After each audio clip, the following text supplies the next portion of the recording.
귀한 시간 내주셔서 정말 감사드립니다.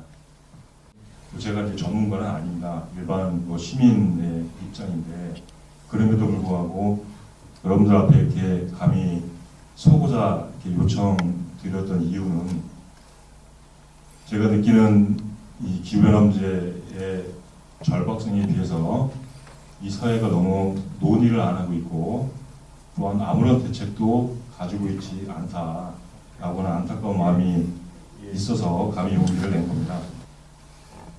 너무 이렇게 쉬운 얘기는 아닌 그동안 과학자들이 밝힌 그런 얘기들을 가지고 공감해보는 그런 자리를 갖도록 하겠습니다.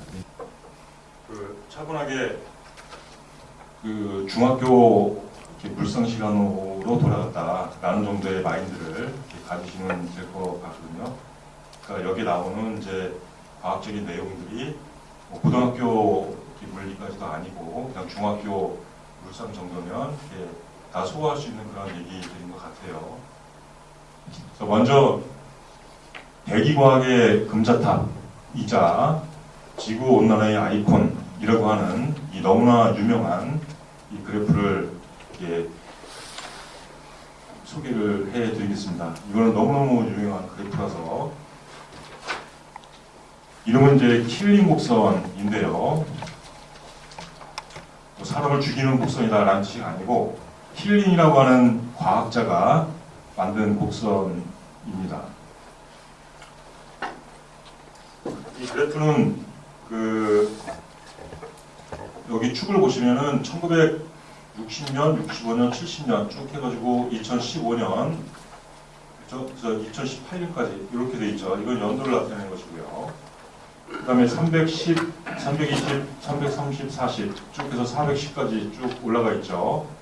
이거는 CO2의 농도, ppm 단위로 그러한 값을 말합니다. 그래서 1958년부터 측정을 하기 시작해서 2018년 것까지 이산화탄소의 농도가 측정이 되어 있습니다.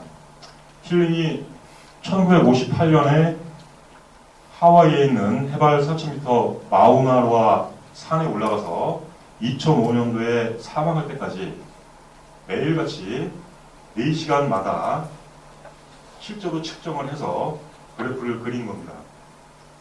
킬링이 얼마나 열심히 이 일에 전념했냐면 자기 첫 아기가 태어나는데도 불구하고 그 집에도 안 갔어요. 왜냐면 4시간마다 측정을 해야 되는데 이제 그 자리를 비우면 안 된다 이래가지고 1958년부터 2005년까지 측정을 했으니까 정말 집념의 그랬다라고 이렇게 말할 수 있죠. 그리고 킬링이 사망하고 나서 그 아들이 그 뒤를 이어서 계속 측정을 하고 있습니다. 이 그래프는 사실은 너무나 온실가스 농도가 증가하고 있다라고 하는 너무나 명백한 증거라서 저 그래프에 대해서는 아무도 이의를 제기하는 사람이 없어요. 그래서 대기과학자들이 지구온난화의 아이콘이다 라고 이렇게 부르는 것이죠. 여기서 400ppm이라고 하는 말이 나오는데요. ppm이라고 하는 것은 공기 분자 100만 개 중에 이산화탄소 분자가 400개 있다 라고 하는 뜻입니다. 만 개당 4개다 이런 거죠. 그래서 1958년부터는 저렇게 킬링이 측정을 했는데 그럼 그 이전의 농도는 어떻게 알 수 있느냐. 자, 이 그래프도 기후변화 관련해서 너무나 유명한 그래프이기 때문에 유심히 봐주시기 바랍니다. 그럼 80만 년간 지구 대기 중 이산화탄소의 농도를 측정을 한 거죠. 측정하는 방법은 그렇습니다. 남극의 빙하가 두께가 한 3,200m 정도 되죠. 그거를 위에서부터 바닥까지 포화를 채취를 하는 거예요. 그래서 이거를 3,200m짜리 포화를 떠다가 그걸 실험실로 가져가서 그래서 거기서 공기의 성분을 실제로 실험을 하는 겁니다. 그러니까 어떤 거냐면 이 빙하라고 하는 것이 얼음이 녹은 것이기 때문에 거기에는 이제 기포가 반드시 존재하거든요. 그래서 그 기포를 빼내 가지고 거기서 그 CO2 농도가 얼마인지 이걸 직접 측정할 수가 있죠. 그런 의미에서 대기의 화석이다라고 이렇게 부릅니다. 80만 년 동안의 그 대기 상태는 완전히 복원되어 있고요. 그러면 그 전권을 알 수 없느냐? 그건 알 수가 없어요. 왜냐하면 빙하가 없어졌기 때문에. 그래서 이 그래프의 이렇게 내용을 좀 보면요.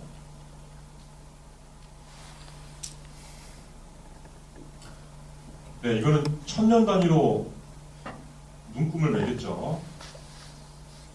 그래서 여기가 10만 년이고 여기 80만 년입니다. 그래서 80만 년 전부터 해가지고 현재까지 이렇게 X축은 시간축으로 잡아놨고요.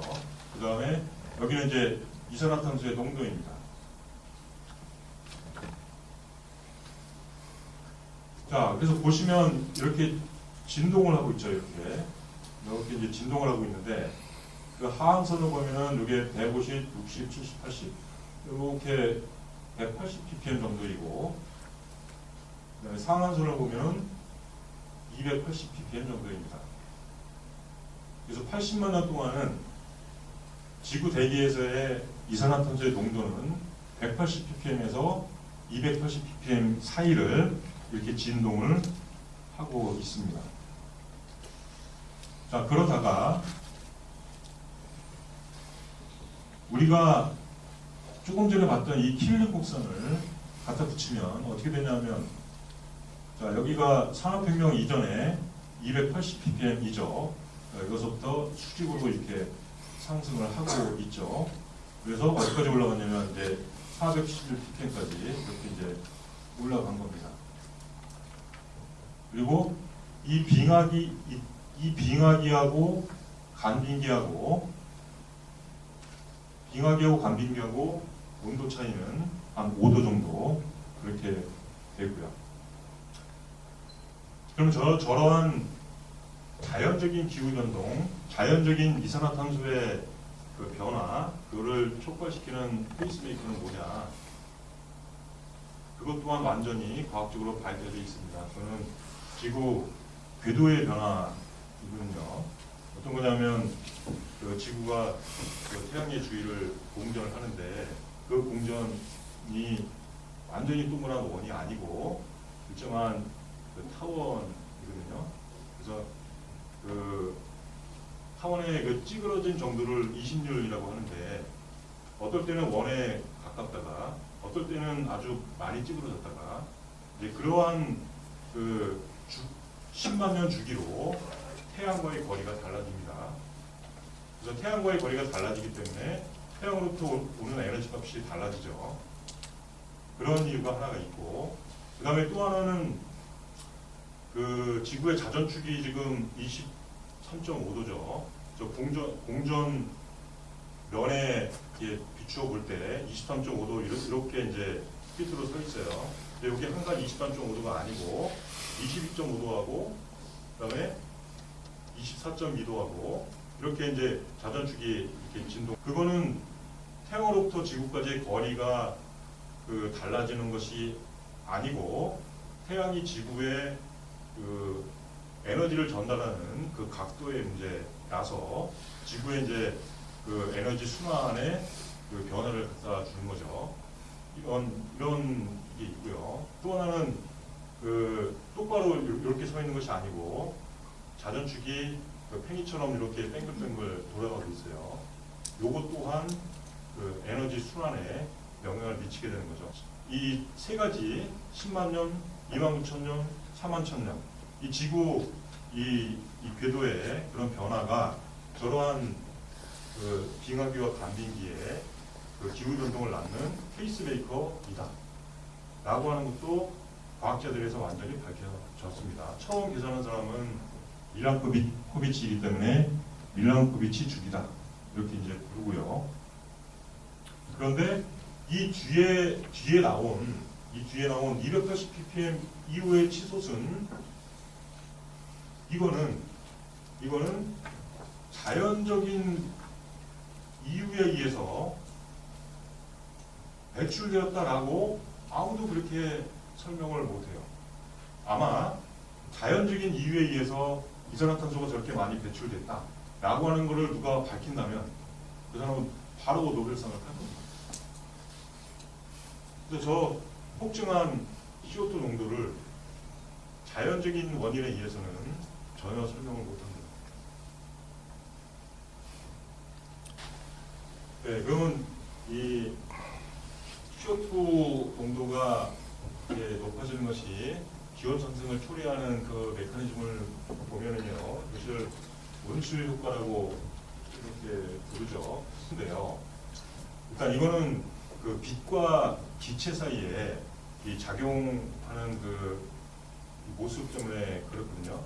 그러니까 그 기체가 이 태양광에 대해서 모두 일정하게 반응을 하는 것이 아니고 각 기체마다 태양의 어떠한 파장에 반응하느냐라는 것이 다릅니다.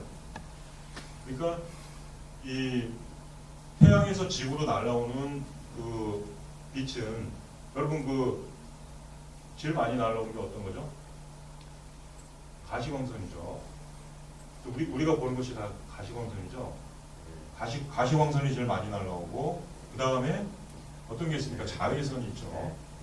자외선에 이렇게 에너지가 많아서 화상을 입기도 하고 자외선 차단제 이렇게 바르기도 하고 그렇죠. 그 다음에 가시광선보다 에너지가 적은 것이 어떤 게 있냐면 적외선이 있죠. 그래서 태양은 그 가시광선, 자외선, 적외선 뿐만 아니라 X선, 감마선, 라디오파 이런 많은 이제 파장을 갖고 있는 그런 여러 가지 파장의 빛을 한꺼번에 보내고 있는데 이 반면에 이 지구의 대기층에 있는 이 기체들은 제일 많은 게 어떤 거죠? 제일 많은 게 질소죠. 그 다음에 산소죠. 네, 그리고 아주 소량으로 이산화탄소나 메탄이나 이런 기체들이 있죠. 근데 이 대기 중에 있는 이 모든 기체들은 가시광선에 전혀 반응을 하지 않습니다.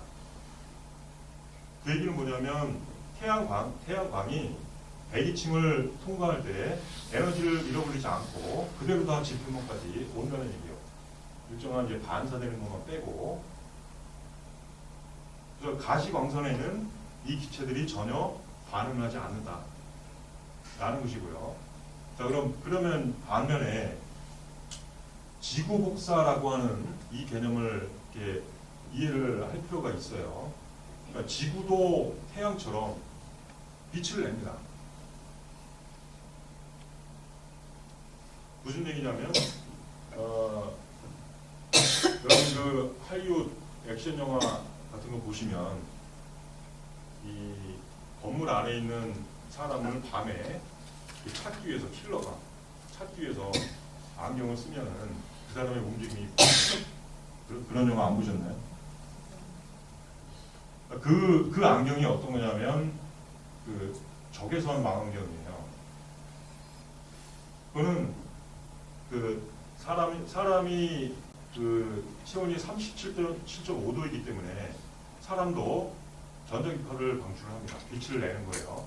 다만 파장이 긴 에너지가 적은 적외선이 방출이 되는 겁니다. 그래서 절대 온도 0도, 그러니까 영하 273도를 넘는 모든 물체는 다 빛을 방출을 해요. 다만 그 온도에 따라서 파장과 에너지가 달라질 뿐이죠. 그래서 지구도 평균 기온이 15도니까 온도를 갖고 있는 물질이기 때문에 빛을 방출합니다. 그 빛은 적외선이죠. 적외선을 방출하는 거예요. 우리 눈에는 적외선이 안 보이죠. 우리 망막은 가시광선에만 반응하도록 그렇게 진화됐기 때문에 불필요하니까 이제 안 보이는 거죠. 소리하고 이제 똑같다고 보시면 되죠. 소리도 그 16Hz에서 20,000Hz 그 정도까지만 듣고 그 밑이나 그 그 위는 우리가 이제 들을 수 없는 것과 마찬가지로 자외선은 우리 눈이 볼 수 없도록, 그죠? 불필요하니까 그렇게 진화가 안 된 거죠. 자, 그래서 그 지구가 영상 15도이기 때문에 자외선을 방출한다라는 말씀을 드렸고요. 그러면은 자외선이 우주를 향해서 나갈 때 대기층에 있는 기체하고 이번에는 적외선이 반응을 하게 되죠. 가장 민감하게 반응하는 것이 이산화탄소, 그 다음에 메탄, 그다음에 수증기 이런 것들이 적외선하고 민감하게 반응을 합니다. 질소나 산소 같은 그러한 원자가 두 개인 그런 분자들은 적외선에 반응하지 않고요. CO2 원자 3개죠. 그 다음에 메탄 CH4 원자가 5개죠. 이런 복잡한 구조를 가지고 있는 분자들은 적외선으로부터 에너지를 얻어서 이거를 굽히거나 또는 스트레칭을 하거나 이런 분자 내부에 에너지를 고양시키는 그런 데로 사용을 하는 거예요. 그래서 적외선을 받아들여 가지고 분자 내부에 에너지가 고양이 되는 거죠. 그랬다가 그걸 다시 외부로 배출을 하는 겁니다.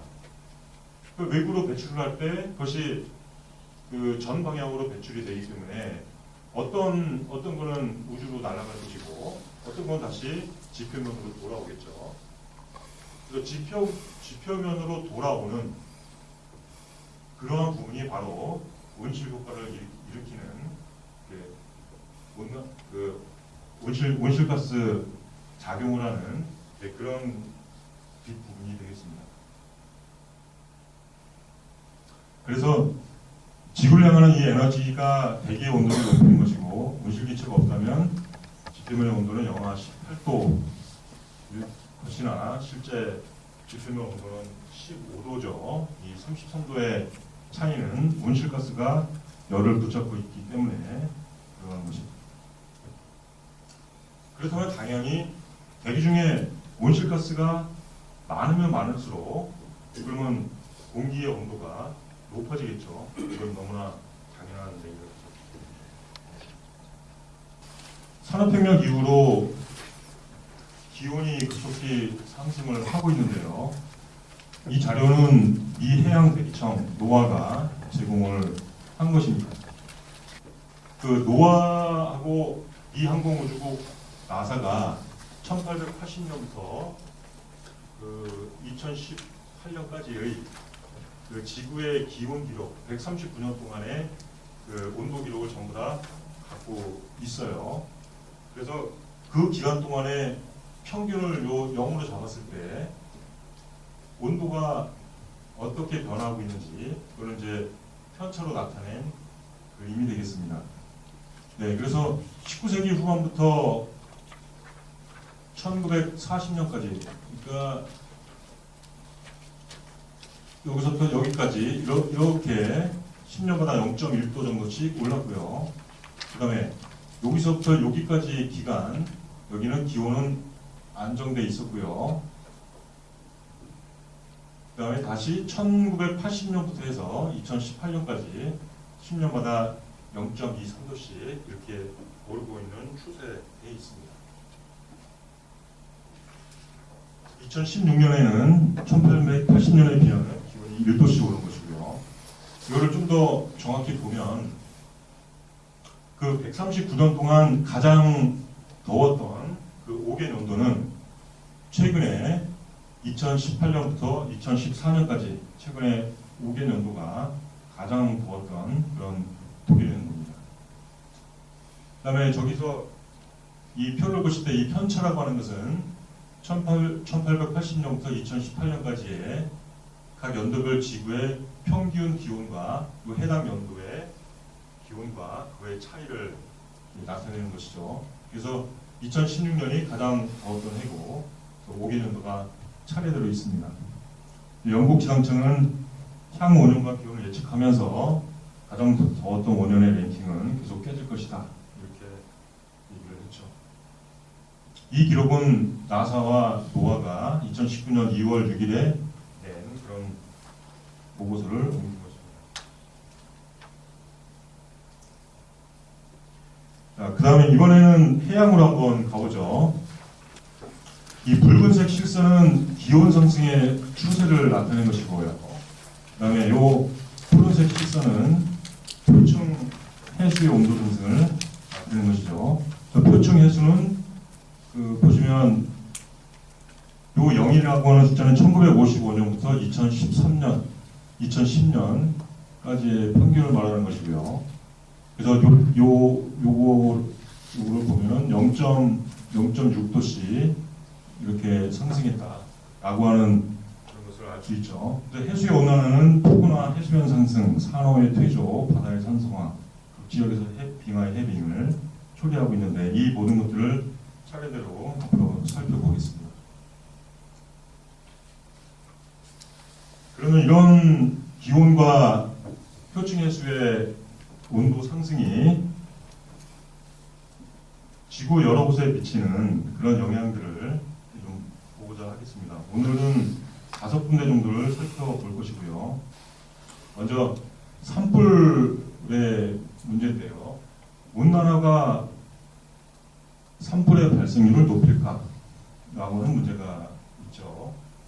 이거는 어떤 거냐면 미국에서 1980년대 중반 이후로 산불이 폭증을 했어요.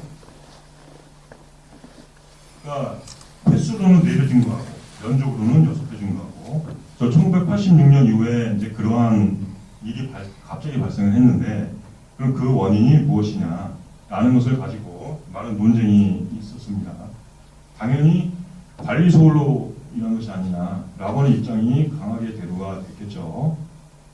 그래서 그 논란에 종지부를 찍은 기념비적인 논문이 스크립스 해양연구소의 웨스털린 박사팀이 2006년에 발행한 논문을 보면요. 그것은 관리소홀로 인한 것이 아니다 라고 하는 것을 증명을 한 거죠.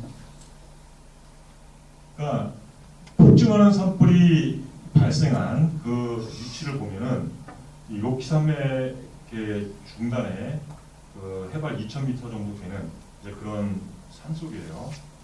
그래서 해발 2,000m 되는 산속에 사람들이 거주하지 않기 때문에 사람들의 관리 소홀로 인해서 산불이 발생했다라고 하는 것은 저 통계 자료를 보고 더 이상 존립할 수 없는 그런 가정이 됐죠. 그러면은 어떤 거냐? 그러니까 어떤 이유 때문에 산불이 폭증하는 것이냐? 그것을 이 논문이 어떻게 설명을 하고 있냐면 간단히 말해서 봄과 여름의 기온이 상승하고 눈이 이른 봄에 녹아버리는 것이 라고 하는 것이죠. 통계적으로 보면 1987년부터 2003년까지 기간 동안 산불 발생 횟수의 56%, 불에 탄 순면적의 72%는 눈이 일찍 녹은 해에 발생했다. 라는 것이죠. 이거는 이제 어떤 메커니즘이냐 하면 미국 서부 로키산맥 북단 지역의 평균 기온은 0.87도 정도 올랐어요. 그리고 이 지역의 강수는 90% 정도가 눈으로 해서 내립니다. 그러면 겨울에 눈으로 해서 내리면은 눈이 바로 녹진 않죠. 이게 눈팩 형태로다가 이 저장돼 있는 거죠. 그래서 이 눈팩이 조금씩 녹으면서 그 지역 일대에 강수를 조금씩 공급하는 이러한 형태로 물순환이 이루어지고 있었는데 온도가 많이 오르다 보니까 어떤 일이 발생하냐면 눈이 내리면 금방 녹는 거죠. 그러니까 이른 봄에 눈이 다 녹아버리는 거예요. 눈이 다 녹으니까 건기가 굉장히 길어지는 거죠. 그러니까 전에는 4월, 5월까지도 이렇게 강수가 계속 공급이 됐는데 요즘에는 3월 정도 되면 눈이 다 녹아서 없어지는 거죠. 그러면 급하게 눈이 녹으면 이 물은 강으로 해서 바다로 이제 빠져나갈 것이고 그리고 굉장히 길어지는 건기 동안에 이 숲은 상당히 건조해지겠죠. 그래서 나뭇잎이나 나무나 그다음에 풀이나 이런 것들이 굉장히 건조한 상태로 오랜 기간 방치가 되는 겁니다. 이런 상태에서 뭐 번개 같은 게 치면 그러면 산불이 붙는 것이죠. 이러한 것이 저 지역에 폭증하는 산불의 원인이다 라고 하는 것이 이제 규명이 된 것이죠. 우리 고성 산불은 어떤가요? 고성 산불의 원인, 이렇게 제가 그 원인을 규명한 혹시 논문이나 이런 게 없을까 해서 찾아봤는데, 무슨 한전 뭐 변압기가 터졌니 뭐 이런 얘기만 하고 있는데, 좀 아쉬운 점이 있습니다. 저는 틀림없이 그 지역의 건조화가 산불의 중요한 원인이 아니었을까라고 저는 그렇게 추측을 하고 있습니다. 네, 그러면은 또 다른 연구를 보겠는데요. 그럼 인류 기원의 기후 변화가 산불 증가에 얼마나 기여할까라는 주제로 여기서 한 팀이 미국 서부를 대상으로 해서 정량적으로 논문을 냈죠. 이 팀이 분석한 결과에 따르면 1979년부터 2015년 사이의 기간 동안 미국 서부의 숲이 인류 기온의 기후 변화로 인해서 나무, 관목, 풀 이런 것이 50%가량 더 건조해졌다 라는 것이죠. 만일에 인류 기온의 온난화로 인한 증가된 그 화재 면적이 대한민국 면적의 40%이다 라는 것이고, 기후 변화가 없었다면 그 절반 정도였을 것이다 라고 이렇게 계산을 했습니다. 그래서 미국 산림보호청이 산불 진압 비용으로 지출한 금액이 2015년에 20억 달러를 넘었고 2017년에는 30억 달러가 넘었다고 합니다. 불의 발생 빈도와 그다음에 불타는 면적 이런 것들이 계속 증가하는 추세에 있고요. 네, 그 다음에는 히말라야 쪽으로 가보겠는데요. 미국 서부는 이제 눈이 내려서 강수를 빠져 나가더라도 다음에 이제 눈이 오면 다시 강수를 채울 수가 있는데, 이게 좀 다른 것은 히말라야, 안데스 이렇게 빙하가 녹은 물에 그 물 공급을 의존하고 있는 지역들, 이런 지역들은 비가가 녹으면 그야말로 굉장히 중대한 그런 위기가 닥치게 되겠죠. 그래서 히말라야부터 먼저 보면요, 1921년과 2009년의 사진을 비교를 해놨습니다. 1921년은 빙하가 흘러가는 모습이 사진상 명확히 식별이 되는데요. 2009년에는 빙하가 전부 녹고 강물로 흐르고 있죠. 참고적으로 빙하라는 것이 정의가 어떻게 되냐면, 그러니까 얼음이 존재하는 장소나 이제 형태에 따라서 여러 가지 명칭을 갖고 있는데요. 이 중에 이제 빙하라고 하는 것은 좁은 의미의 빙하는 글레이시어라고 부르고요. 이거는 이제 움직이는 얼음 덩어리만 빙하라고 합니다. 그러니까 어떤 거냐면 눈이 쌓여가지고 얼어서 굉장히 무거워지면 중력 때문에 산 밑으로 이동을 하거든요. 그래서 산 밑으로 이동하는 그러한 빙하만 좁은 의미의 글레이시어 빙하라고 부르는 거죠. 그래서 저 위의 사진은 빙하가 밑으로 흘러내리는 그러한 모습이죠. 그래서 1970년대와 비교해 볼 때 이미 15%의 빙하가 사라졌습니다. 그리고 2000년부터 2016년까지의 기간 동안 매년 평균 163억 톤씩 이렇게 녹고 있고요. 네, 그래서 히말라야 빙하의 전망에 대해서 200명의 과학자가 5년 동안 연구를 해가지고 올해 4월달에 보고서를 냈습니다. 조금 후에 말씀드리겠지만 히말라야 빙하로부터 공급되는 물에 의존하는 그런 인구가 20억 명 정도 되죠. 그래서 이쪽 지역에 그 빙하의 해빙은 굉장히 심각한 그런 문제를 낳습니다. 그렇기 때문에 200명의 과학자가 공들여서 조사를 한 것이고요. 그 결과를 말씀을 드리면은 저 표에 요약이 되어 있는데요. 그러니까 2100년에 히말라야 지역의 빙하가 어떻게 될 것이냐라고 하는 전망이죠. 급격히 온실가스 배출을 감축을 해가지고 1.5도씨 이내로 막을 경우, 이럴 경우에 히말라야는 2.1도 정도 상승을 한다라는 것이 연구 결과고요. 그리고 빙하는 요만큼 36% 정도가 사라질 것이다. 이렇게 예측을 했습니다. 자, 그 다음에 맨 오른쪽은 어떤 것이냐 하면요. 이거는 우리가 지금과 같은 추세로 이산화탄소를 배출할 경우에 그때 예상되는 기온 상승분이죠. 그래서 그거는 4도에서 5도 정도 오를 것이다. 이렇게 보고 있고요. 그럴 경우에 히말라야 쪽은 5도에서 6도 정도 오를 것이다. 그리고 빙하는 3분의 2 정도가 사라질 것이다. 이것이 그 보고서의 결과입니다. 그러면 이런 추세는 뭘 뜻하냐 하면 빙하가 급속히 녹으면 어떤 결과가 발생하냐면 잠정적인 기간 동안에는 강물의 수량이 변동이 없거나 또 조금 더 많아질 수도 있겠죠. 그러다가 빙하가 다 녹게 되면 물 공급이 끊기는 거죠. 그러면 이것으로부터 굉장히 심각한 문제가 파생되어 나오는 겁니다.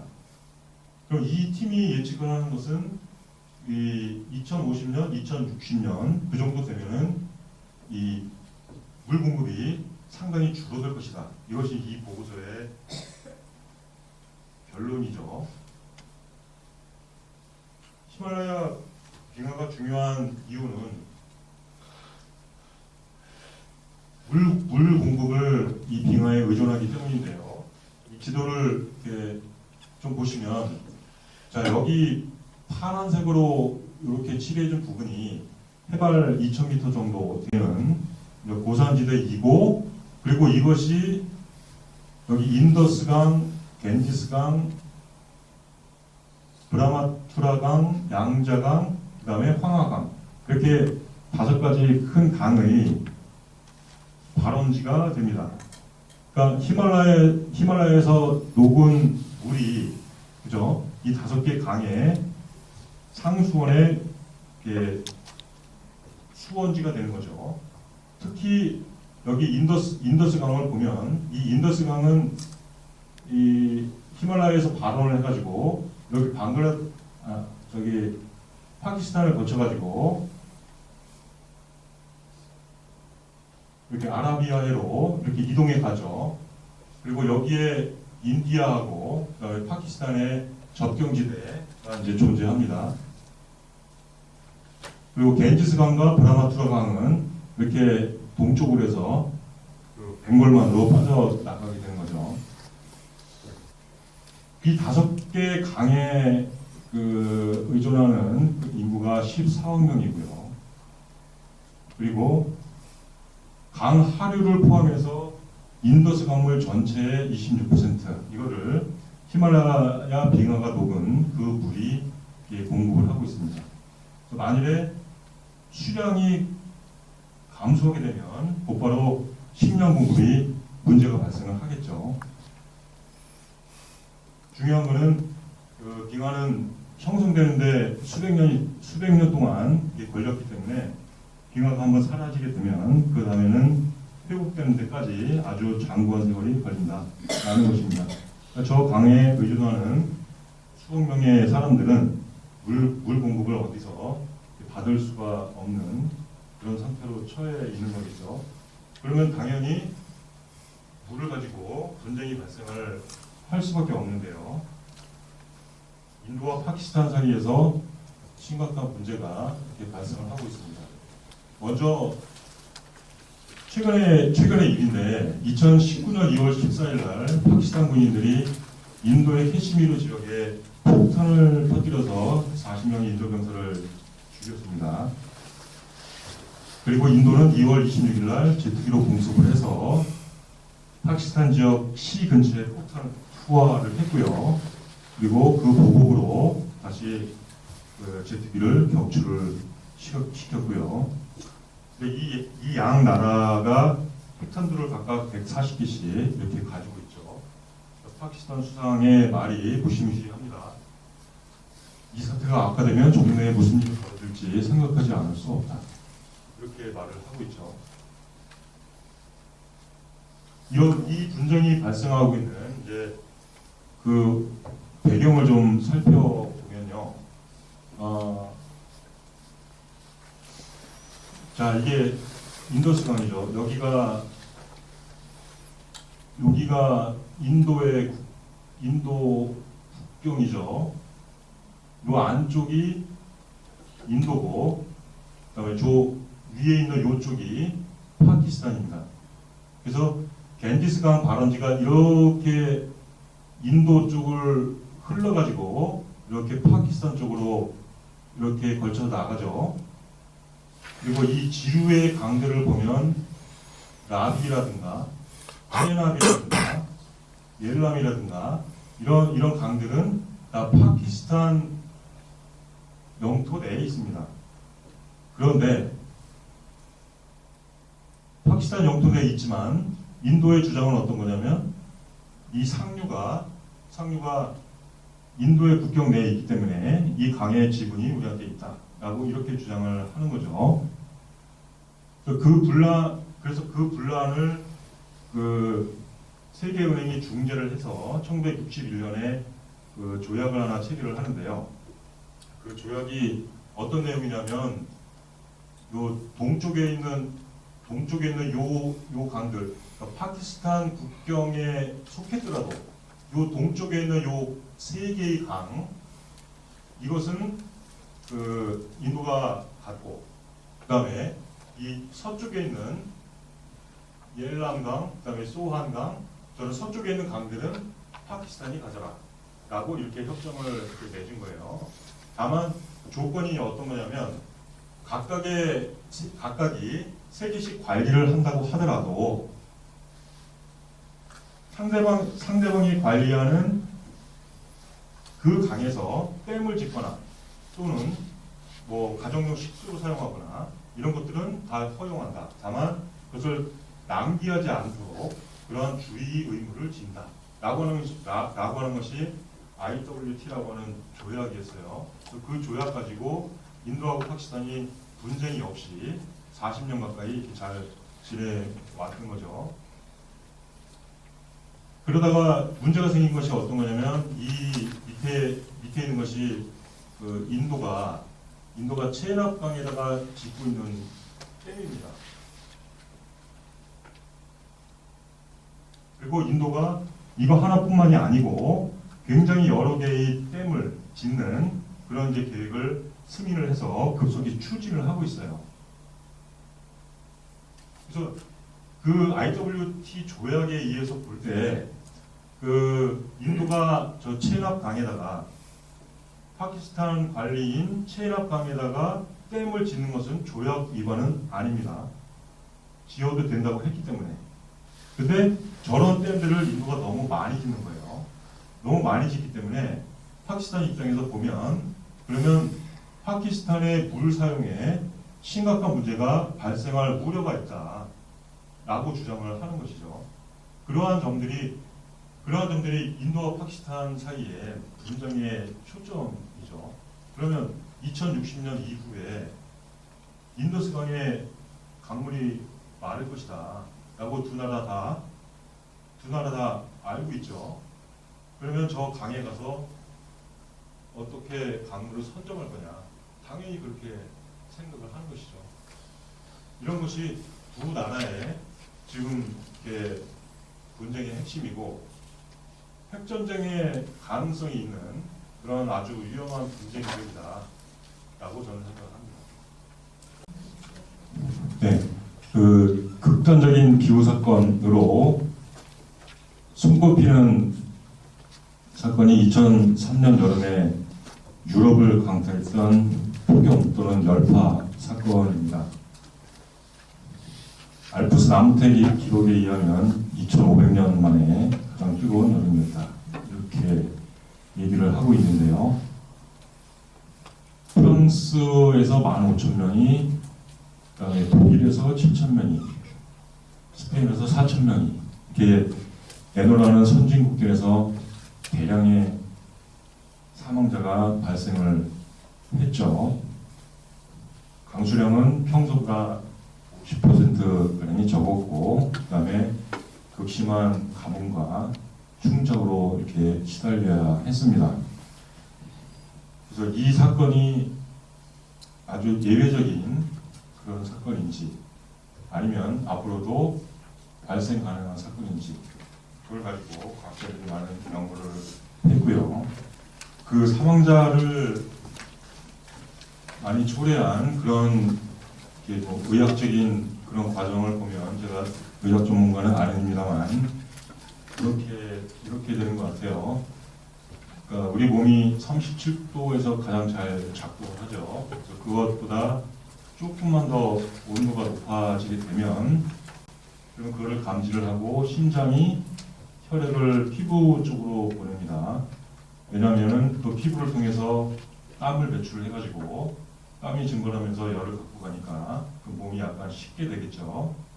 그래서 계속 더우면은 심장이 계속 땀을 혈액을 계속 피부 쪽에다가 이렇게 보내는 거죠.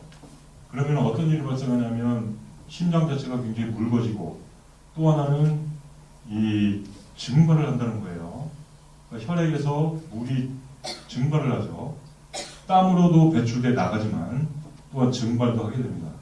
그러면은 수분 공급이 안 된다면 혈액이 굉장히 이제 끈적끈적해지는 이런 상태로 되는 거죠.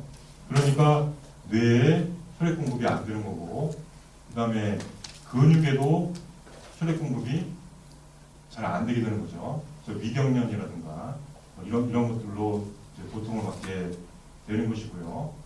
그리고 42도가 되면 단백질이 붙습니다. 그러니까 그리고 라면 끓여 먹을 때 그 계란을 탁 넣으면 흰자는 금방 그 변화가 있죠.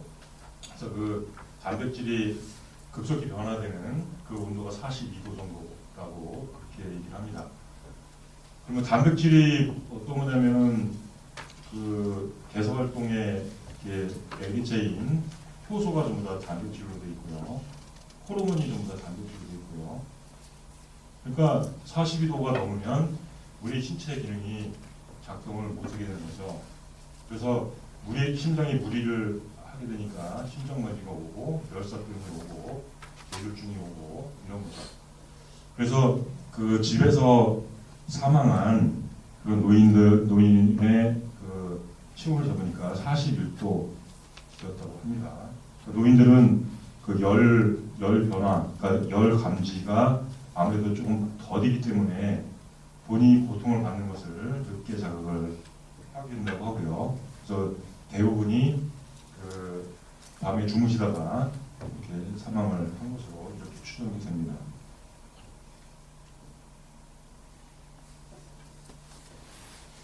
그러면은 이것이 굉장히 우연한 사건이냐, 앞으로도 발생 가능한 사건이냐 라고 하는 것을 이런 관점에서 살펴볼 수가 있습니다.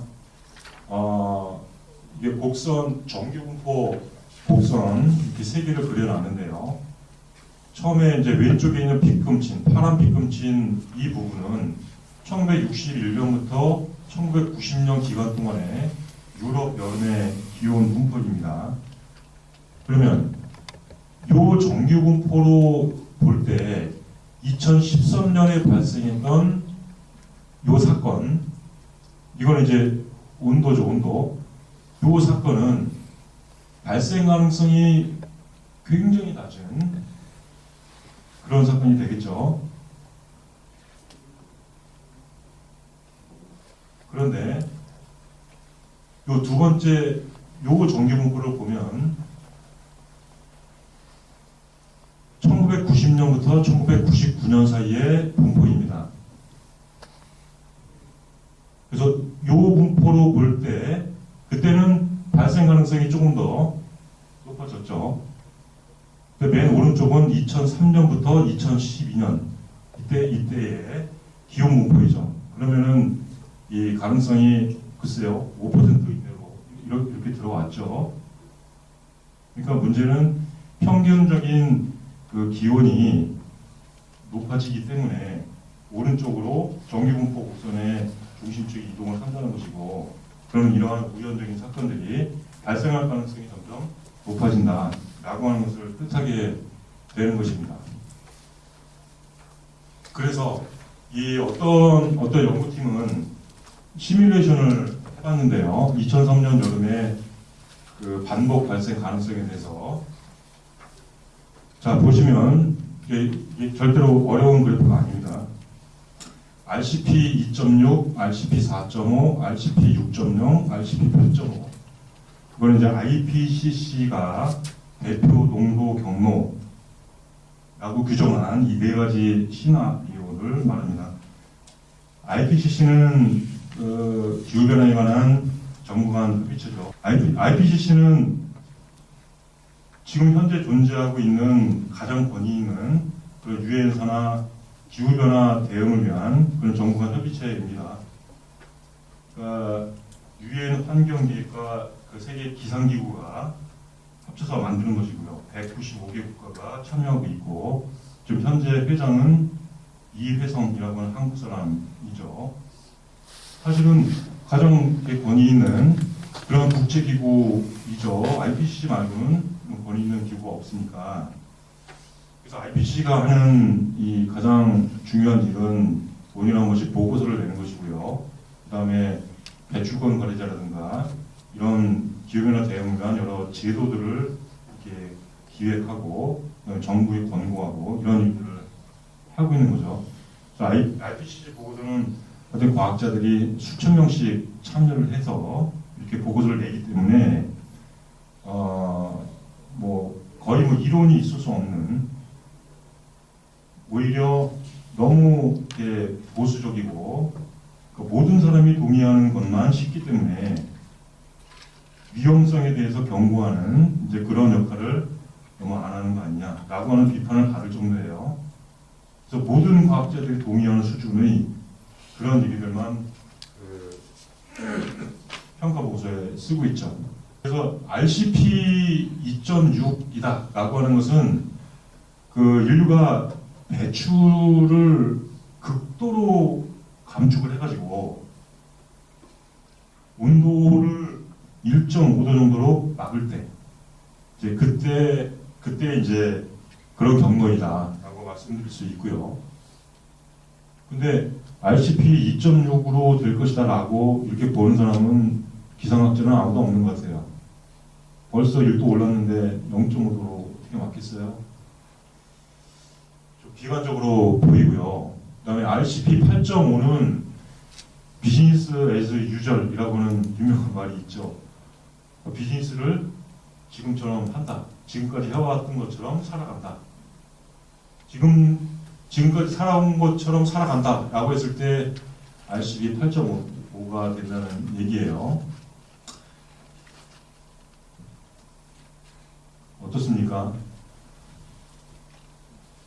RCP 2.6, 4.5, 6.0, 8.5 이 중에서 인류가 어떤 길을 가게 될지, 그죠?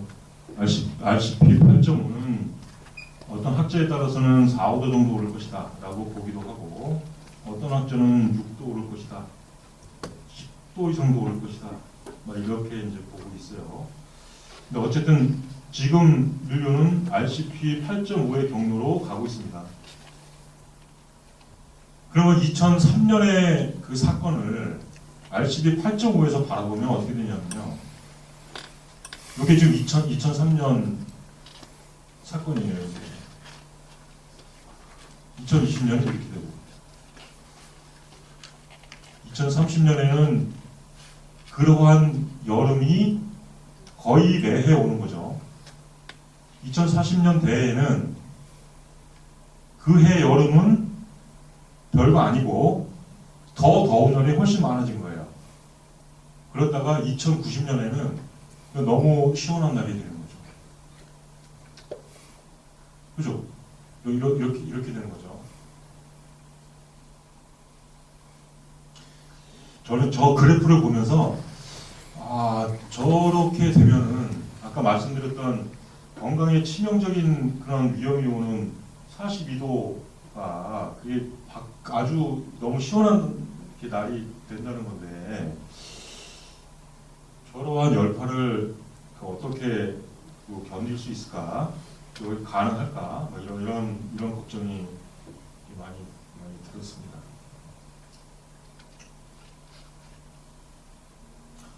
그래서 2003년 여름의 폭염 사건은 이상 기후가 아니고, 그러니까 이상 기후가 점점 정상 기후로 되는 그러한 징후가 아닌지. 그래서 사실 저 여름을 겪고 나서 프랑스가 굉장히 망신을 당했고요. 그래서 지금은 어떻게 하고 있냐면 시내 곳곳에다가 스프링클러 같은 이런 것들을 설치를 해놓고 있죠. 그래서 루브르 박물관 옆에 피라미드에도 물을 받아놓고서 관광객들 여름에 더우면 세수하라고 이렇게 하고, 그렇죠. 아까 말씀드렸지만 수분 자체가 증발 때문에 이 피부를 적셔주는 게 굉장히 중요하기 때문에, 그래서 그런 적응 조치들을 이렇게 굉장히 열심히 하고 있어요. 네, 그 다음에는 허리케인인데요. 여기가 뉴올린즈입니다. 뉴올린즈가 허리케인 카트리나 2005년 8월에 발생한 역사상 가장 치명적이고 가장 많은 피해를 입힌 그런 허리케인이죠. 폭풍 해일로 인해서 제방이 무너지고 80% 정도가 범람을 했습니다. 재정적 손실, 미국 정부가 지출한 재정적 손실만 440억이다. 그리고 최종적인 경제적 손실은 누구는 1,000억 달러라고 하고 누구는 3,000억 달러라고 하고, 이제 그렇죠. 3,000억 달러면은 얼마인가요? 우리나라 1년 예산이 470조니까 우리나라 1년 예산의 한 3분의 2 정도 되나요? 그게 허리케인 하나로 이렇게 날아가는 겁니다. 그래서 허리케인이 점점 강해지고 있는데요. 먼저 허리케인이라고 하는 그 이름이 어떤 것이냐면 과학적인 명칭은 열대 저기압이라고 합니다. 트로피컬 사이클론. 열대 저기압이 세계 여러 나라마다 각기 다른 이름으로 이렇게 불리죠. 자, 우리나라는 태풍이라고 하죠. 예, 그래서 태평양 서쪽에서는 타이푼이라고 부르고요. 그 다음에 인도양에서는 사이클론이라고 부르고요. 그 다음에 대서양하고 동태평양, 여기서는 허리케인이라고 이렇게 부르는 거죠. 그래서 지역마다 명칭이 조금씩 다릅니다. 그래서 저기압이 최대 풍속이 시속 61km를 초과하지 않으면 그냥 열대성 저기압이다, 이렇게 부르고요. 그 다음에 61km에서 119km까지는 열대성 폭풍이라고 부르고, 시속 119km 이상 되는 이것만 허리케인이다, 이렇게 부릅니다.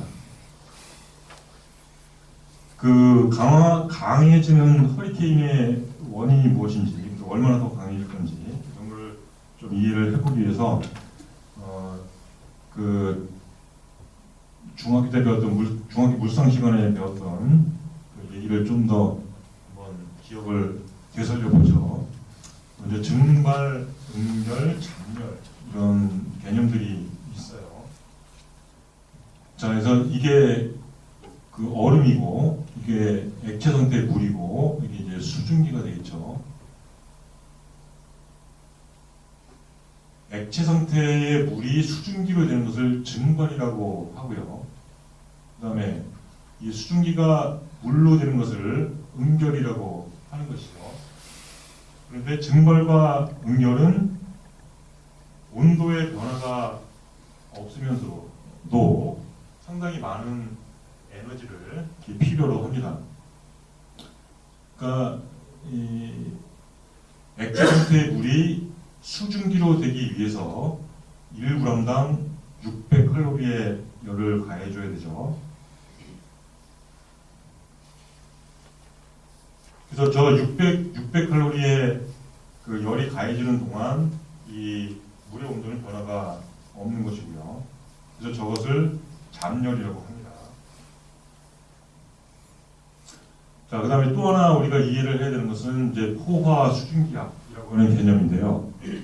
이거는 건조한 공기 1kg을 포화시키는 데 필요한 수증기의 양입니다. 이 수증기 양은 10도씨 상승할 때마다 약 2배 정도가 많아지는 것이죠. 그러니까 이 그래프를 보시면 자, 여기 10도일 때, 그죠? 10도일 때 한 7 정도 되나요? 그 다음에 20일 때 14 정도 되죠. 그래서 이게 2배 정도 이렇게 차이가 나는 거죠. 이 얘기는 무슨 얘기냐면 어떤 공기가 온도가 높을수록 더 많은 수증기를 품을 수 있다라고 하는 뜻입니다. 그러니까 온도가 올라가면 올라갈수록 그 공기가 습도가 높아지겠죠. 습도가 높으니까 훨씬 더 많은 수분을 품을 수 있어요. 그 얘기는 무슨 뜻이냐면 어떤 곳에는 폭우를 내리게 할 수 있고 또 어떤 곳에는 가뭄을 초래할 수 있다는 뜻이죠. 더 많은 수증기를 품고 있으니까. 그래서 10도 상승할 때 약 2배 정도 많아진다. 이거를 기억을 좀 해주시고요. 그 다음에 또 하나는 단열 팽창이라고 하는 그런 개념이 있어요. 단열 팽창은 개념이 어떤 거냐면 우리가 열을 그 외부에서 가하거나 뺐거나 이러지 않고 그냥 단순히 그 기체의 부피를 증가시켰을 때 그때 온도가 그 기체의 온도가 내려간다는 얘기예요. 그러니까 그거는 간단한 실험으로 우리가 해볼 수가 있는데 여기 이 손바닥을 대시고 그 입으로 바람을 한번 그 이 가까이서부터 한번 불어보세요. 가까이서부터 불어가지고 조금씩 더 멀리 떨어뜨려 보세요.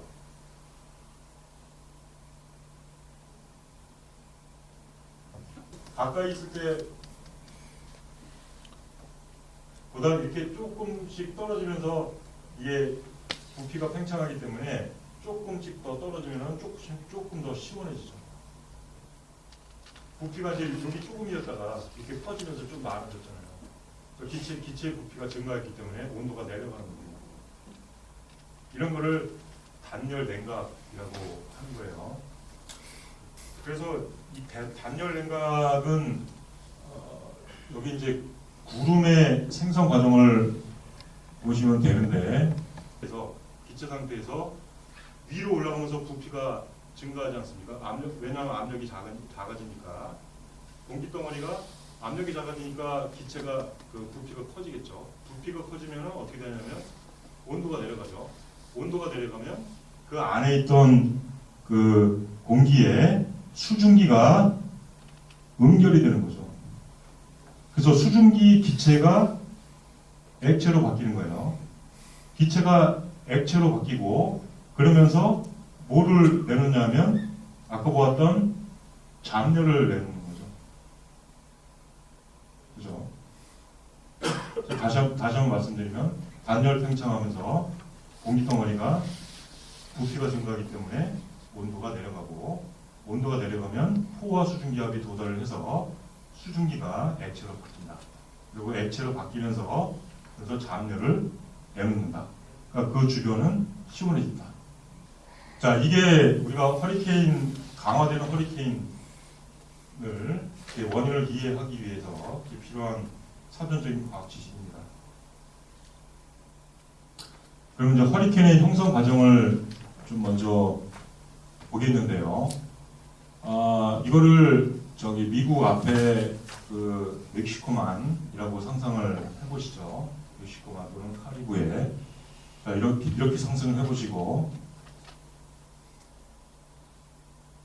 바다의 표층 해수의 온도가 26도에 이르면, 그러면 표층 해수에서 증발이 발생을 합니다.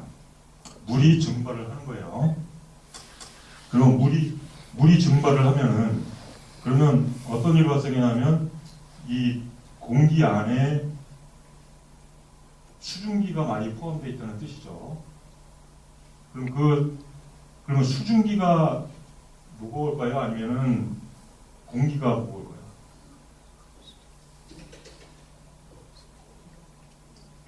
공기가 더 무거워요. 더 가벼운 거예요. 그다음에 두 번째로 26도는 굉장히 따뜻하기 때문에 그 지역의 공기가 따뜻하죠. 그럼 따뜻한 공기가 가벼울까요? 아니면 무거운 공기가 가벼울까요? 따뜻한 공기가 가볍습니다. 왜냐하면 분자의 운동이 활발하기 때문에 부피가 더 커지는 거죠. 그러면 따뜻하고 습기가 많은 그 공기는 어떻게 되냐면 위로 뜨겠죠. 그죠? 그래서 밀도가 고온 다습한 공기는 가볍다. 그래서 고온 다습한 공기는 위로 뜬다. 이것이 허리케인의 시작입니다. 자, 그래서 이 위로 뜬 공기는 단열 냉각되어서 일정한 높이에 이렇게 다다르면 구름을 형성을 하겠죠. 그리고 수증기가 응결이 돼서 비로 쏟아집니다. 그 다음에 여기에 공기가 위로 떠 올라갔기 때문에 이 하단은 저기압이 되겠죠. 공기가 없어졌으니까 저기압이 될 것이고, 그럼 이 저기압 주위로 다른 곳에서 공기가 유입이 되겠죠. 그러면 이 유입된 공기들도 이 해수에 의해서 다시 덮여지고, 그다음에 해수의 증발과 섞이고, 이렇게 되면서 또 위로 상승을 하게 되는 겁니다. 그러니까 외부로부터 계속 공기가 유입되고, 그다음에 바닷물에 의해서 덮여지고, 증발해서 올라가고, 그다음에 올라간 공기는 단열 냉각돼서 구름이나 비가 돼서 내리고, 그러니까 이런 것이 허리케인의 작동 원리가 되겠죠. 네, 그래서 저게 완성된 허리케인의 50도입니다. 기본적으로 바닷물의 온도가 26도 이상이라야 그러한 증발이 일어나기 때문에 허리케인이 형성될 수 있다라고 하는 것이고요. 그 다음에 이베이퍼레이션, 여기서 계속 증발이 일어나고, 그 다음에 이 상승한 공기가 응결이 되고, 또 다시 이렇게 비가 내리게 되겠죠. 그리고 이렇게 들어간 이거는 이제 회전하면 반시계 방향으로 회전하면서 강한 바람을 이렇게 유발시키고 나선형 바람을 생성을 하게 됩니다.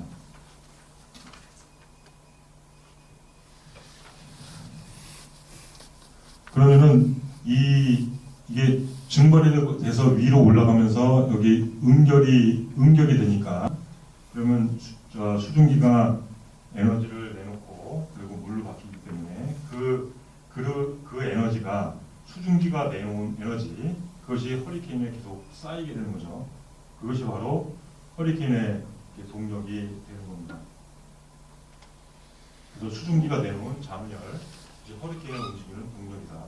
그것이 바람과 그다음에 폭우와 폭풍 해일과 이런 것들을 일으키는 그런 에너지의 그 원천이 되는 거죠. 그래서 허리케인이라고 하는 것은 간단히 말해서 온난가스판 공기를 연료로 하는 거대한 엔진이다 라는 거죠. 바다에 있던 열을 아까 말씀드렸던 대로 바람과 비와 폭풍 해일의 형태로 이렇게 에너지를 뿌리는 그런 엔진이다 라고 하는 것이 허리케인의 본질입니다. 자, 그러면 허리케인이 2017년 미국을 보면 하비, 어마, 마리아 이 세 개가 연이어서 닥쳤어요. 푸에르토리코에서 인명피해를 발생시키고 이어서 미국 남부를 강타했죠. 이 세 개의 허리케인으로 미국이 입은 피해액이 3천억 달러가 넘었고요. 그다음에 2018년에는 마이클 플로렌스, 이거는 강도가 2017년보다 더 셌습니다. 그래서 미국 국립대기연구센터의 트랜버스 박사의 연구를 여기서 소개를 해드리겠습니다. 굉장히 재밌는 결과인데요. 표층해수의 온도 상승 그리고 열 용량 증가, 이것이 허리케인을 강화시킨다 라고 하는 것이 논문의 결론인데요. 그 과정을 조금 더 보도록 하겠습니다. 여기가 이제 멕시코만이죠. 여기가 이제 카리브해고, 멕시코만의 표층 해수는 평균보다 2017년에 0.7도 정도 이렇게 높았다고 합니다. 그 다음에 0m에서 160m 사이에 열 용량은 제곱미터당 3억 줄 정도 이렇게 증가를 했다고 하고요. 그래서 왼쪽 위의 사진은 2017년 8월 1일부터 20일까지 멕시코만의 열 용량이고요. 허리케인이 다 지나가고 나서 한 달 후에 열 용량이에요. 이 연구 방법은 뭐냐면 0m에서 160m 사이의 이 수심에서 온도를 다 일일이 아주 상세하게 측정을 해가지고 온도를 측정을 해서 그거 가지고 열 용량을, 에너지량을 이렇게 계산을 한 거거든요. 그래서 보니까 그러니까 허리케인 전후에 에너지 차이가 6 곱하기 10의 20제곱줄이다. 이만큼의 차이가 발생을 했다. 그러니까 이게 뭐 전혀 감이 안 잡히시겠죠.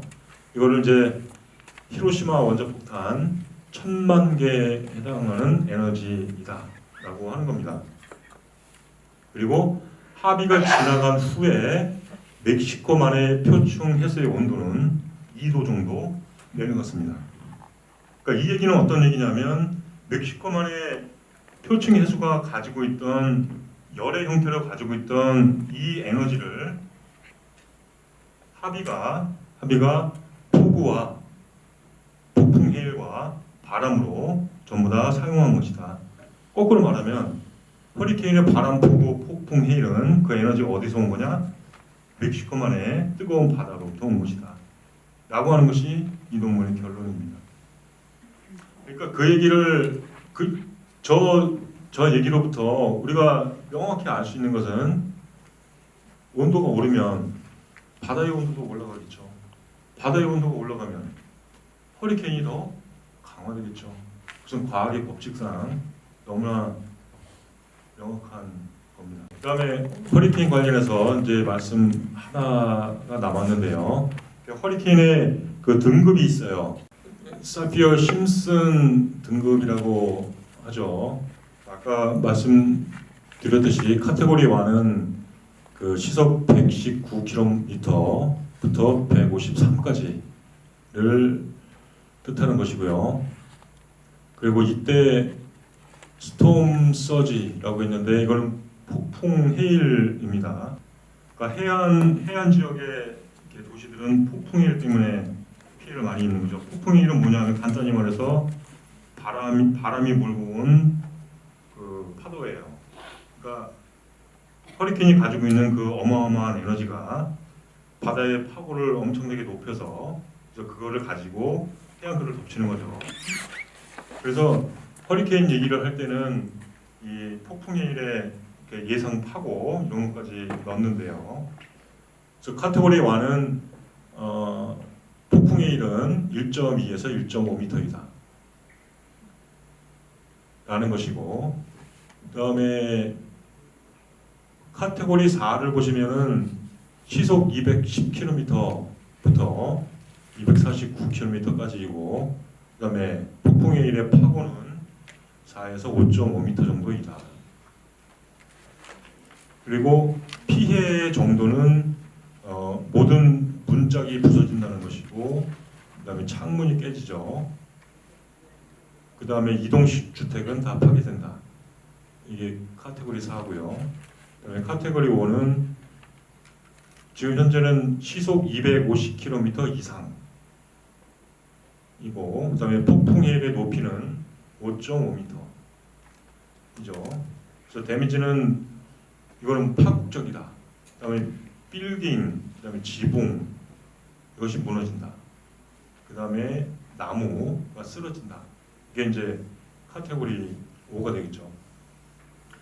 우리나라는 저렇게 카테고리를 이렇게 구분하지 않고 그냥 전부 태풍 이렇게 부르고 있어요. 그 점은 제가 생각할 때 좀 보완을 해야 되지 않나. 전에는 이제 태풍이 강하지 않았으니까, 그러니까 그냥 뭉뚱그려서 태풍이라고 했던 것 같은데, 좀 분류를 해서 좀 대처를 하는데 도움이 돼야 되지 않을까 이런 생각을 해봅니다. 그래서 지금까지는 카테고리 5까지만 이렇게 그 분류가 되어 있죠. 근데 최근에 저명한 허리케인 전문 기상학자가 놀라운 얘기를 해서 파문이 6등급 허리케인을 이렇게 등급을 새로 만들어야 된다라고 하는 것이 그 주장의 요지입니다. 그래서 제프 마스터라고 하는 원로 기상학자인데요, 6등급 허리케인의 발생 가능성이 있다 이렇게 얘기를 하고, 그리고 이 제프 마스터의 얘기를 대부분 다 이렇게 수용을 하는 그런 분위기라고 합니다. 왜냐하면 그 증거가 있기 때문에. 증거는 어떤 거냐면 2015년 10월에 발생한 허리케인 파트리샤를 우주정거장에서 촬영한 모습이죠. 그리고 저 밑에가 이제 멕시코인데요. 파트리샤의 최대 풍속이 시속 346km였다고 하죠. 그래서 풍속만 가지고 보면 역대 최강의 허리케인이었다고 합니다. 그러니까 시속 250km 이상을 전부 5등급으로 이렇게 묶어놨는데, 그러지 말고 시속 320km 이상을 6등급으로 새로 카테고리를 만들어야 된다라는 것이고요. 그래서 미국에서는 5등급 허리케인의 경우, 그러니까 2,000명의 사망자, 2,500억 달러의 재산 피해, 이 정도의 피해를 입을 것이라고 가정을 하는데요.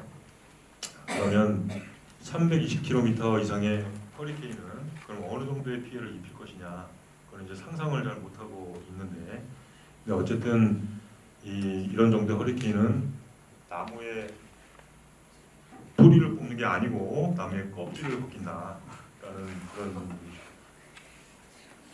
그래서 원로 기상학자 제프 마스터, 그다음에 MIT의 키리 임마누엘, 이런 사람들은 사실은 허리케인 쪽에서는 그 완전히 대부들이죠. 대부들이 이제 저는 우려 높은 그런 목소리를 내고 있습니다. 해외 바다의 온도가 0.6도 오르고 기온이 1도 올랐는데 이 정도인데요. 그러면 1.5도 오르고 2도 오르고, 그럼 바다의 온도도 계속 또 올라가겠죠. 그에 비례해서 허리케인이 당연히 강해지는 거 아닌가요? 네, 그래서 오늘 말씀드릴 마지막 이야기입니다. 그 해양의 산성화, 그죠? 해양의 산성화는 대기의 그 CO2 농도가 이산화탄소의 농도가 증가함으로 인해서 발생하는 그런 문제입니다. 이산화탄소는 물에 굉장히 잘 녹죠. 그래서 물에 녹은 이산화탄소를 뭐라 그러죠? 탄산이라고 그러죠. 탄산음료 이렇게 많이 마시죠. 그래서 이산화탄소는 물에 굉장히 잘 녹습니다. 그럼 물에 들어간 이산화탄소가 어떠한 화학 반응을 겪는지 그거를 이제 보면은요. 자, 이 이산화탄소 분자가 물에 들어가서 용액처럼 되는 거죠. 그다음에 물에 녹은 이산화탄소가 물 분자하고 반응을 해서 H2CO3 탄산이 됩니다. 이게 우리가 마시는 탄산음료죠. 그다음에 이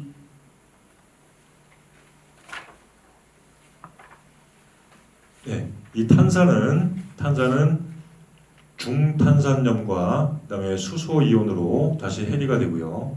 그다음에 중탄산염은 그다음에 탄산염과 수소 이온으로 이렇게 해리가 되죠. 그러니까 이산화탄소가 물속에 들어가서 존재하는 그 형태가 어떤 거냐면, 자, 이 중탄산염이 있어요. 이 형태로 89%가 있고, 그다음에 탄산염 이 형태로 10%가 있고요. 그다음에 이산화탄소와 탄산으로, 그렇죠? 요거하고 요거로 1% 정도 있다. 그러니까 바다에는 그 이산화탄소가 중탄산염과 탄산염 이렇게 두 개로 대부분 존재한다. 이렇게 그 정리를 하시고요. 탄소가 증가해서 바닷물에 보태지면 이산화탄소, 중탄산염 그리고 수소이온의 농도가 증가를 하고, 수소이온의 농도가 증가한다는 것은 바로 산성화되는 것이다 라는 말씀을 드렸죠. 그다음에 그 산성화되는 정도를 나타내기 위해서 pH라고 하는 지수를 사용을 하죠. 중성용의 pH 7이라고 하는 뜻은 물 1리터에 수소 이온이 10의 마이너스 7제곱그램 들어있다 라는 뜻이고요. pH 6이다라고 하면은 10의 마이너스 6g 들어있다는 거죠. 그래서 pH 6과 7은 그 농도가 10배가 차이가 나는 겁니다. 그래서 pH 6과 pH 7은 농도가 1배가 아니고 10배가 차이가 나는 거죠. 그러면 산업혁명 이전에 pH 값은 얼마였느냐? 8.21이었고 현재는 8.05입니다. 이 얘기는 뭐냐면 바다의 수소 이온이 44.5% 정도 증가했다라는 얘기가 되고요. 자, 여기서 수소 이온의 농도가 높아지면 탄산염의 농도는 떨어지고 중탄산염의 농도가 높아집니다. 이거는 이 과학자들이 그래프로 정확히 정리를 해 놓고 있는데 그걸 여기서 공간상 제가 이제 그리지는 못했습니다.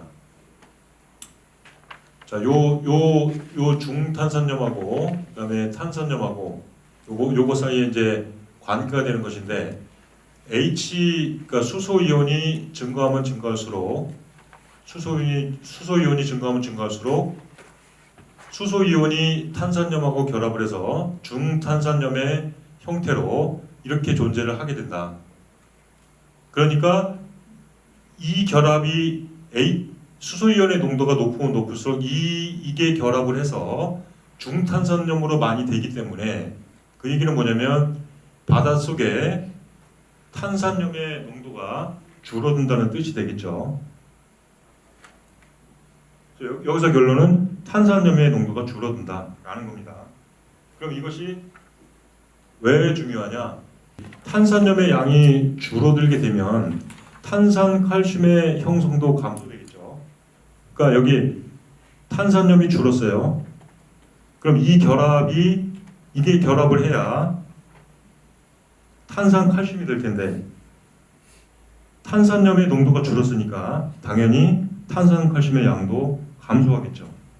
이거는 어떤 결론으로 되냐면 탄산칼슘으로 껍질과 골격을 만드는 그런 생물들에게 치명적인 타격을 주는 겁니다. 그 중에 대표적으로 산호초가 있고, 그 다음에 또 하나는 이제 유공충이 있는데, 유공충 얘기는 다음에 드리도록 하고, 오늘은 산호초만 보겠습니다. 산호초의 골격도 탄산칼슘으로 되어 있죠. 그래서 탄산칼슘의 그 형성이 부족하기 때문에 산호초가 골격을 형성하기가 어려워지고, 그런 이 산호초에게 굉장한 공경으로 다가오고 있습니다. 그리고 산성화뿐만이 아니고, 그다음에 수온 상승이라고 하는 그런 이 고통도 겪고 있는데요. 수온 상승은 이제 어떤 얘기냐면은 이게 황록 공생 조류라고 있어요. 이게 아름다운 산호인데 이 산호의 색깔이 휘황찬란하게 아름다운 것은 산호초가 폴립 내부에서 황록 공생 조류와 공생을 하기 때문입니다. 황록 공생 조류는 광합성을 하는 그 단세포 생물이고요. 광합성을 해서 산호한테 탄수화물이나 단백질 이런 것들도 주고, 그다음에 탄산칼슘도 주고, 이렇게 영양을 공급을 하고, 그 대신에 그 자신은 그 거주지를 쓰는 거죠. 이러한 공생 관계를 유지를 하고 있습니다. 그런데 산호가 그 열에 굉장히 약하고 열 스트레스를 받으면 어떤 일을 하냐면 황록 공생 조류를 추방을 하는 거죠. 추방을 해서 아름다운 저 색을 잃어버립니다. 그 조류를 잃으면 색깔을 다 잃게 되는 거죠. 그래서 색을 모두 잃은 황록 공생 조류를 모두 잃은 그러한 산호를 백화됐다라고 이렇게 얘기를 합니다. 이것이 이제 대표적인 백화된 산호초의 모습이죠. 그래서 대규모로 지금 산호초들이 백화가 진행되고 있는데, 그 중에 가장 급속히 벌어지고 있는 곳이 호주의 대보초입니다. 호주의 대보초는 호주 그 북동부 해안을 따라서 한 2,300km 정도 이렇게 쭉 뻗어 있죠. 우주에서도 보이는 유일한 생물체이다라고 이렇게 부르는데요. 여기에 그 2,300km 중에 그 북쪽에 있는 500km에서 백화가 진행이 됐다라고 이렇게 보고가 되고요. 그리고 과학자들은 그 백화된 대보초가 다시는 복구되지 않을 것이다라고 이렇게 좀 비관적으로 보는 편이 좀 많은 것 같습니다. 그래서 산호 분야의 대부인 존 베론이라고 하는 학자가 있는데, 해양 생물종의 4분의 1에서 3분의 1을 생애 일정 주기 산호초에서 보낸다. 그럼 산호초가 사라진다면 그 해양 생물종들도 사라질 것이다. 이렇게 아주 굉장히 걱정을 많이 하고 있죠.